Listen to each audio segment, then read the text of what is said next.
Hello, guys, and welcome back. It's been a while. I know it's been a while, but I have returned. This time, it's a new adventure I'm going to be undertaking. It's new in the sense that it's new to the channel. This mod pack is an older one made for 1.12. I know that's a few versions behind what we got nowadays, but it's marketed as an expert mod pack, meaning like recipes have changed, even like game mechanics have changed.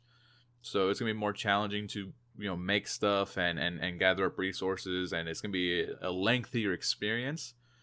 And I'm trying to stay strapped in for the long run, so hopefully these changes will help me stay with it. And this mod pack is called Dungeons, Dragons, and Space Shuttles. So yeah, some of you watching might recognize that. It's gonna be a hefty one to do. Now, I know I left my previous series unfinished, and it's been a few years since I've uploaded an edited video, and I will explain what caused this hiatus in my uploading, and I'll explain my plans for this series as opposed to the other one, but that's for later in the video. Right now, I gotta tell you how I got where I am right now. It started like any other day. I was bored. So, I booted up Dungeons, Dragons, and Space Shuttles, created a new world, didn't change any of the world settings. I didn't even rename the world. I was punished by spawning partially inside some blocks. I broke my way out and embarked on my new adventure. When I spawned, I had a few items with me, such as 4 apples, 4 chicken sandwiches, a copper axe, a potion of absorption, a book bag with 18 inventory slots, and the acoustic tomb. I'm not quite sure how to say it. This book is very useful in a mod pack with so many different mods, and here's why. When the tomb is combined with in your crafting grid with any other guidebook, it's included in its library. So when you open up the tome, you have access to all of the books inside of it. And whenever you want to swap back to the other books, you simply punch in the air, you get to select your next book. Well, I was given an axe, so might as well find a tree to chop down. However, while I was looking for a worthy tree, I spotted something in the sky. Is that a dragon? Run. I got distracted while running and found another dragon. It's a great start. I found my first tree and I chopped it down. And my second tree as well. I danced with a little friend and chopped down my third tree. Remember I said this was an expert mod pack? Well, I just got a reminder. 1 log gives 2 planks. So there goes 2 logs to make a crafting table. And also 2 planks gives you 2 sticks. So anyways, with a few wooden tools, I completed another quest in the guidebook, and my next quest is to gather some basic resources so I have a clear goal to chase. So I mined some stone, got in a fight with a sword, mined some gravel, found my 4th tree, played in the sand for a little bit, got jumped by a brain slime. I remember these guys from Rebirth of the Night. Had to dive to gather my clay, and all that was left was dirt. But nightfall was upon us, so I tore the sail of an old trade ship and slept dreaming about dirt. In the morning, I got that dirt, marking off another quest in the book. The book deemed me ready for the Stone Age, but not before chopping down my 5th tree, and my 6th, 7th tree. Oh yeah, stone. I found a cave that had some coal, so I promptly got to mining. And a few stone tools later, I had learned via the quest book that the AIOTs are in this game. Now, that stands for all-in-one tool. It's handy. So I got to use my AIOT to gather some stone and materials. I got some iron and copper. All around good stuff. With a good inventory's worth of resources, it was time to find a place to call home. The jungle just wasn't vibing with me, so I wanted to sail the ocean in search of new land. So just like Luffy did in 1492 or whatever, I made my boat and I sailed off. And for some reason I decided to abandon being a pirate. After some safer land exploring, I found the Promised Valley. I crossed the valley and found a village where I could set up a temporary house. Skip forward, and I have this remodeled house I have commandeered.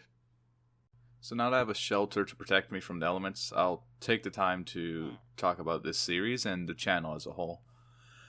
So the last time I uploaded and edited a video was back in July 2020.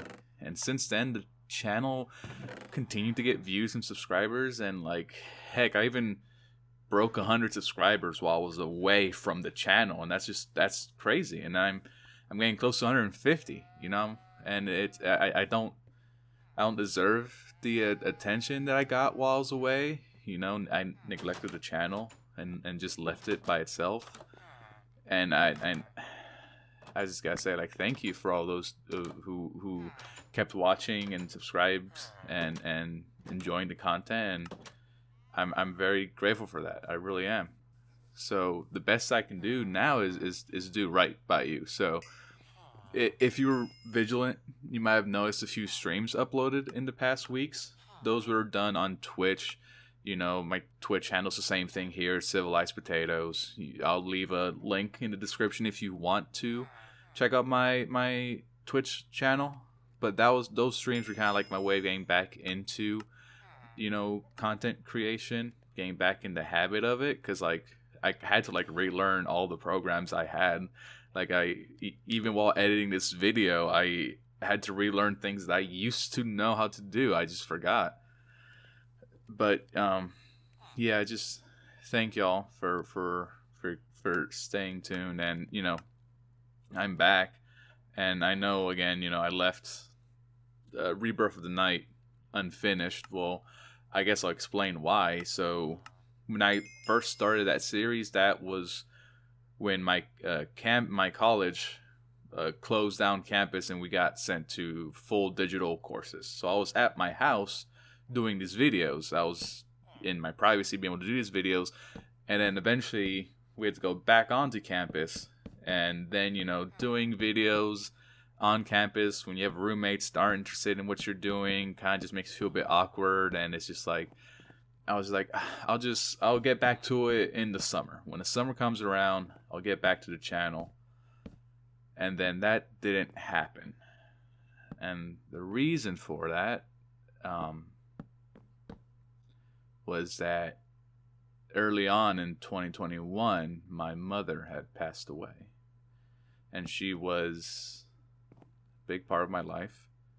She was a big supporter of the channel too, which is interesting. If you go back, you might see some comments of her just saying hello and saying, like heart emojis and stuff, just enjoying the content. And after that, not only that, I wasn't thinking about the channel whatsoever. I was going through my grieving process, kind of like very depressed type of episode, like it sucks. It really sucks. It is a part of life. I wish none of you have to go through what I went through, especially at, relatively young age I am. But ultimately, it is part of life. At some point, loved ones do pass away. And, I didn't take it well. I gained a lot of weight. I became very distant with my friends and whatnot. But, slowly, very slowly, I did get better. I graduated college. I got my degree. I got a job. I'm getting married. I'm getting married next month, guys. That's kind of crazy. Now at this point in my life, I'm back to going to the gym, building back up, the muscle I'd lost. I'm cooking more often at the house, doing more of what I can. So now that I'm in a better headspace, now I have the ability to think about this YouTube channel. And I don't want to make this too personal, but I do feel like you guys you deserve to hear it. Like I should open up to y'all because y'all have been supporting me so much. So I might as well tell you a bit of my personal life, I feel like. But when I was younger, I would always play games that my parents bought. My mother would always watch them with me. She would watch me play through them. And it always felt like gaming should be a community thing. Is have people watching and partaking, giving you advice or just talking about what's happening. It just felt like a social thing. Now that she's not around, it feels less social. But that shouldn't stop me from doing these and sharing the content with you guys and having y'all enjoy what I can give out, enjoy the entertainment I can put out. So with that said, I got another series to make. Rebirth of the Night, I just couldn't get back into that one. There's been a few updates. There's like, more things to it, but I wanted a bit of something else. My taste is just over time. It's been like 2-3 years. My tastes have just kind of changed.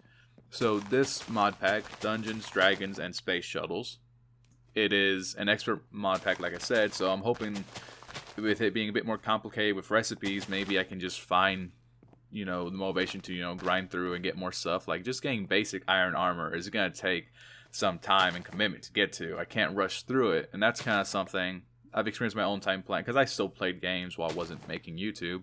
I know this is some mod packs I played. Can't remember the name of the ones I just finished playing. I think it was like maybe Stone Block or one of the Sky Factories, where you get really overpowered very quickly, and then you kind of just lose interest in the rest of it. I feel like this, since it's more complicated, it's gonna pace you a bit better. So I hope to play this, and my hope for this series is I want to play this for 100 days. Now, I am not talking about the cliche 100 Minecraft days that they condense into super small video, and it's like they get like one word to like summarize each Minecraft day. No, I'm talking about a real life day. I sat down yesterday, like behind the scenes. This is post production. I sat down yesterday. I recorded for 4 hours straight. That was my gaming session. That's more like on average what I do in a day. 4 hours of gaming. I am editing it down, and I'm providing a bit of commentary as to what happened. You already saw that at the beginning, and I will keep explaining what happened in my game. And maybe sometimes I'll swap back to being live commentary as I'm going. I think maybe these early stages might be easier for me to do post commentary, because it's so much grinding. I don't want to sit through me chopping down so many trees. But yeah, that's kind of my idea. I want to like have a goal of play this for, so essentially be 100 episodes. So every time I sit down and do a recording session, it'd be like a long recording session. That would equal one episode. Instead of usually what I did with Rebirth of the Night was my long recording session, I would break up into multiple episodes. So yeah, uploading might be a bit slower than before, because it's going to take some time. Probably I'll record one day, I'll probably take the next day to edit it, and then start recording the next day for a next episode. So they'll be kind of spread out. I hope I can keep the quality good. I hope that I'll keep doing stuff that you guys enjoy and you guys come back for. And with that said, I also hope that you guys give me any kind of feedback. It's like, if you don't like the format, don't like the way I'm editing this, let me know what you think. Let me know what you want, because I'm not just putting it out there for just put it out there. I want people to watch and enjoy it. So I don't have the hive mind. I can't read everyone's thoughts. So if y'all tell me what you like, I can see if I can incorporate that. So having said that, this mod pack has a quest book that I'll be following through, help me guide me towards what I should be doing. And I do have my own personal goals in mind, or quests or whatever. I want to have like this massive base that I have a cool idea for. I want to, take a little time to do side projects, like maybe cleaning up the village that I'm in right now, making it look nicer.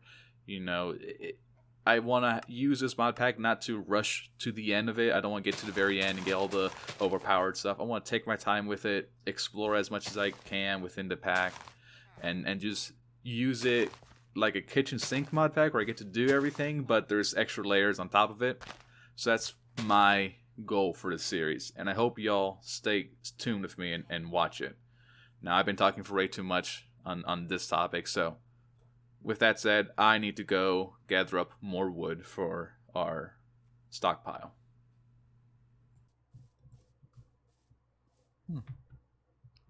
So this could have something underneath it.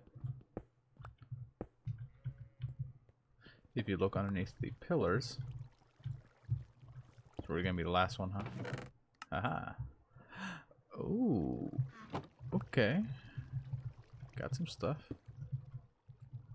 So back down into my promised valley, where I was able to dispose of my 8th tree, as well as my 9th, 10th, and 11th.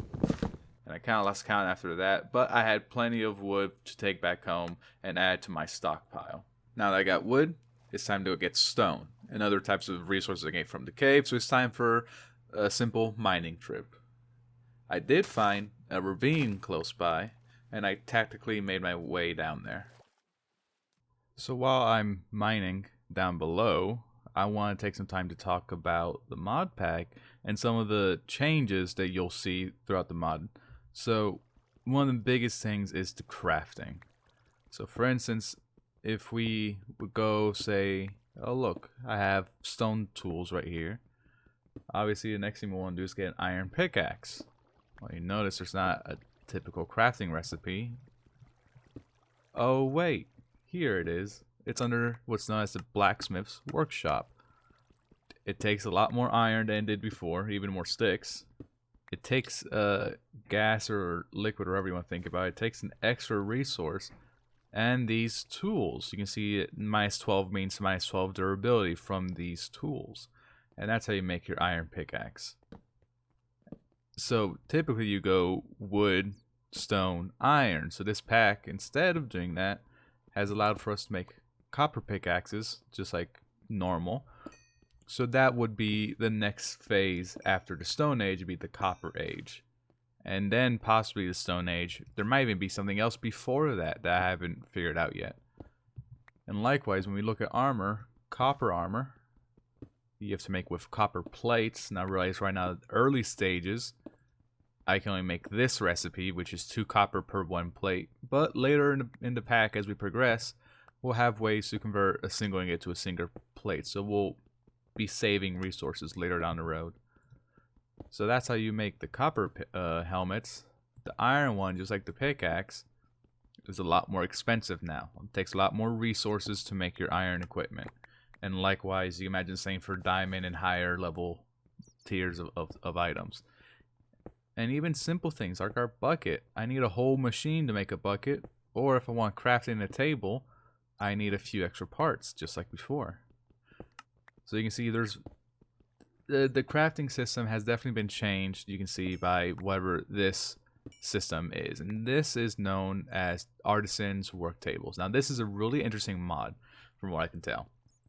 It adds in a bunch of different workstations. You can kind of think of in the villager update Minecraft gave out, where they gave villagers different workstations to work from. This is kind of what they're doing. So each one of these, if implemented in the game, you can see provides with a lot of options to craft different items. Now a lot of these are duplicates because they're telling you can use different types of gases to work with. But still, that's a lot of recipes dedicated to this one table. And there's a lot more out there too, it seems like. We have a chef's table where we do our food. We have, what is this one? Mage's table for magical items. That's very interesting. You can see the workbenches for astral sorcery. You can see some tables have not been implemented, others have. So I guess this is a very useful mod for mod pack creators. They can apply recipes wherever they want. And along with that, we have to talk about all the tools. These tools, whenever you craft a recipe, you see this recipe for this ring takes 10 durability from this gem cutter, 4 from the lens, and 10 from the athame. I guess that kind of just looks like a dagger. So there's various different tools that you gotta use in your crafting recipes, and you can use different materials for different durabilities. From what I can tell, there's no real impact on what you're crafting. It doesn't really matter what you use. It's just about the durability until you have to replace these tools. So for instance, gold, just like in vanilla tools, very low durability. Iron looks pretty good. Diamond's probably what you want to aim for. And there might even be some other, look at this Terra Steel. A lot better than diamond, it looks like, in terms of durability. Now, I don't know if you want to waste 2 Terra Steel on that, but that's how crafting system has been changed in this mod pack.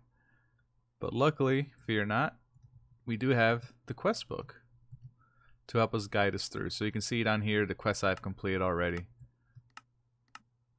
It led us right after getting stone. It told us to go get copper. And then we started diving into our different tools, like this sifter, which gave us flint from gravel. this chisel, which helps turn blocks into the vanilla variants, which is very useful because of the underground biome mod. Mortal and pestle helps crush stuff up like bone meal. The saw gives us better wood efficiency. 1 log with a saw will give us 4 planks, like in regular Minecraft. We have the hammer, which is giving us plates. You can see there's eventually we're gonna get all the way to the iron stage. We're not that far behind from getting iron at this point, unlocking the iron stages. And at the very end of this quest chapter, you can see each one of these is going to unlock a different part in the book. So if I get this right here, this one in the middle, that's going to unlock the blacksmith's workshop. Now I can't go in and look at it just yet. It's grayed out, I can't click on it, so I don't know what's in that chapter. But it'll probably be explaining more of the workshop type things, maybe more tools and armor. If I go and unlock this is the main quest line. That's going to be your main tech quest line. If I go down and do this instead, this will unlock the first tier of magic, which looks like it's going to be Botania. So these just allow you to trigger different parts of the quest book that let you progress through that. Now, you don't really need the quest book. This quest book is not unlocking any recipes for you. You can progress however you like. The book's just here to help guide you, and so you know what to do. So for me, I'm just gathering up resources, and right now I'm going to need a lot of copper to be able to craft these items. And once I have enough copper to craft all those items, then the game, the guide thinks you should be ready to begin the iron phase, because you probably have enough resources to back up the crafting for that. So that's kind of how this mod pack is working out. It's very interesting. If you haven't played Expert mod pack, you can always give it a shot. There's other ones out there. Also, if this one seems too complicated with the extended crafting, it's a lot of the extended crafting table, which I do enjoy. I think it's fun. If not, you can look at mods like Animatica 2 Expert. There's also, I believe, a more recent one, Animatica 6, has an expert mode as well. Project Ozone are very well made, but those could be a bit grindy. So, yeah. There's good, fun mod packs out there, so I do implore you to look into that. And you know, if you want, download the mod pack, play along with the series, you know, see what you can get done the same time I've gotten done. So I got one day under my table. What did you get done in one day?